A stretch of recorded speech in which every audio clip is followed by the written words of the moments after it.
god. Hello my lovelies, welcome back to my channel. My name is Imane, for those of you who don't know me. I suffer from hair loss and I use natural, effective and scientific methods to grow my hair.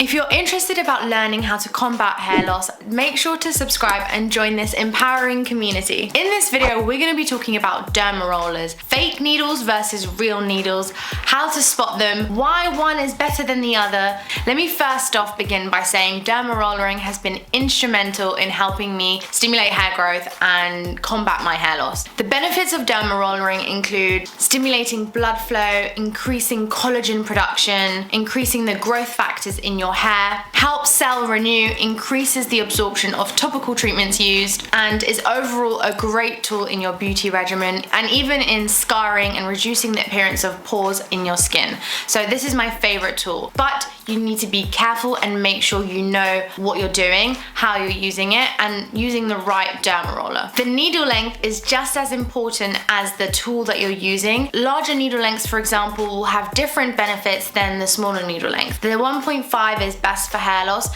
0.5 is best for increasing the absorption of any topical treatments like hair growth oils or any other growth tonic you're using on your scalp. If you want a hair growth oil to use after Dermarollering that has been helpful for me, then make sure to sign up in the link in the description. I'm hoping to launch by the end of April. The clinical studies have been really encouraging for hair growth and combating hair loss. Anecdotally, all over the internet, there are so many different people that have had great results, not just myself, and also my subscribers who have been using my regimen. They're also starting to see little baby hairs, which is absolutely fantastic, and I couldn't be happier. So what's the difference between a real needle and a fake needle? Well, a fake needle is basically metal wheeled discs. They're actually in the shape of knives. They're not real needles at all. Whereas real needles are what it says on the tin, actual real needles and not metal discs. The fake needles are metal discs that are stuck together and the points are in the shape of triangular knives. So the triangular knives, the mechanism behind them in terms of the fake needles, they're going to be slicing or cutting rather than penetrating or needling. That is the main difference between these two Dermarollers. One thing to note is the majority of the 540 needles is more likely to be fake. The more needles there is less chance it's actually real needles. So anything below 200, 192, that's the way to go because that's going to be more likely to be real needles rather than fake metal wheel discs. Having more needles can cause more damage because the lower needle count, the 192 to 200, that's going to penetrate your scalp or skin a lot easier than the metal wheel discs with less pressure. So that in turn will cause less damage to your scalp and to your skin. Watch till the end because I will be recommending my favorite Dermaroller,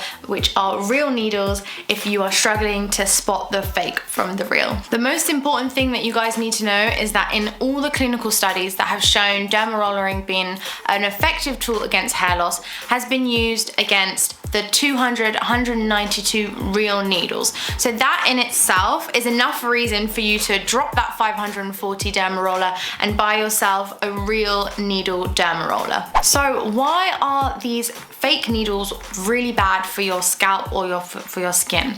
If you look at the wheel discs, they actually get larger the closer they are to the disc. So these are triangle knives penetrating your scalp or your skin. It's not just one size penetrating your scalp, but it's actually increasing the length. So what this means is that it's going to cause larger micro tears, larger incisions into your scalp, which is going to be more difficult to heal. What's important is the fact that, remember, this is micro needling, it's not micro cutting. So that's why using the real needles is going to cause less damage, less scarring, and is just better overall. This is especially important if you're using a larger needle length, which I would recommend for you to use if you've got hair loss with the 1.5 millimeter.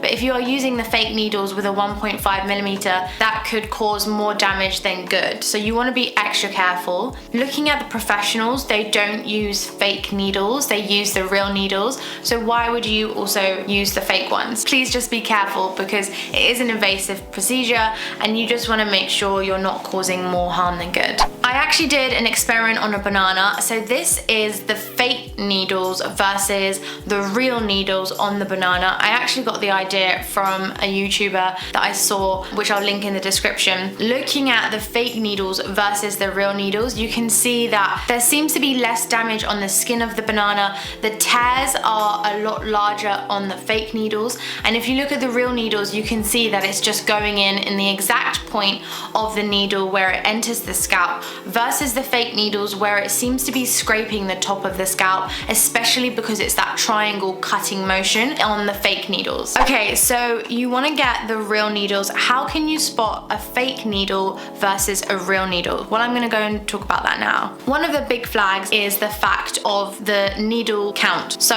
if there are more needles than 540, that's more likely to be a fake Dermaroller. If you can't see the needles, normally the good ones will be transparent so you can see the full needle length, then that potentially could be a fake Dermaroller. If there are lines like this fake Dermaroller, if you see there, that is an indication of a metal disc. Another thing is the packaging. So if there is a hologram and it's a real hologram, then that is a good indication that it's a real Dermaroller with real needles. So I have found that the best Dermaroller brand is Koi Beauty, and all of my videos I always link Koi Beauty. The other body is clear so you can see the real needles, and normally the good brands, they'll tell you if they're real needles. Other things to note is whether they are approved by the European or the US regulator for cosmetic products. So the FDA for the US, ISO for UK, and CE for Europe. These are standards used in different countries to highlight that they've been approved by the regulator within each country, giving you